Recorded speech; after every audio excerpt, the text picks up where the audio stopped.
ক্ষমতাচ্যুত প্রধানমন্ত্রী শেখ হাসিনা জুলাই আগস্টের গণ অভ্যুত্থানের সময় সরাসরি গুম ও হত্যার নির্দেশ দিয়েছিলেন এমন অভিযোগ পেয়েছে আন্তর্জাতিক মানবাধিকার সংগঠন হিউম্যান রাইটস ওয়াচ। সন্ধ্যায় প্রধান উপদেষ্টা ড মোহাম্মদ ইউনূসের সাথে দেখা করে এই সংক্রান্ত একটি প্রতিবেদন জমা দিয়েছে সংস্থাটির এশিয়া অঞ্চলের পরিচালক ইলেইন পিয়ারসনের নেতৃত্বে একটি প্রতিনিধি দল। প্রধান উপদেষ্টার প্রেস উইং এর পাঠানো এক সংবাদ বিজ্ঞপ্তিতে রিপোর্ট সম্পর্কে দেয়া সংক্ষিপ্ত তথ্যে জানানো হয়, জুলাই আগস্ট সহিংস আন্দোলনে গুম হত্যার জন্য সরাসরি নির্দেশ দিয়েছিলেন দেশ ত্যাগ করা সাবেক প্রধানমন্ত্রী শেখ হাসিনা।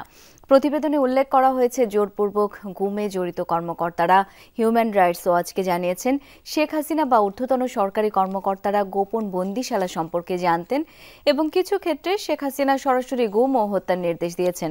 এছাড়াও শেখ হাসিনা 2009 থেকে 2024 শাসনামলে আইন শৃঙ্খলা ও নিরাপত্তা বাহিনীকে রাজনৈতিক উদ্দেশ্যে ব্যবহার করা হয়েছে এবং তারা দলীয় ক্যাডারদের মতো আচরণ করেছে। মানবাধিকার লঙ্ঘনের দায়ে অভিযুক্ত র্যাপিড অ্যাকশন ব্যাটালিয়ন র্যাবকেও বিলুপ্ত করে অভিযুক্ত কর্মকর্তাদের জবাবদিহিতা ও বিচারের আওতায় আনার সুপারিশ করা হয়েছে রিপোর্টে।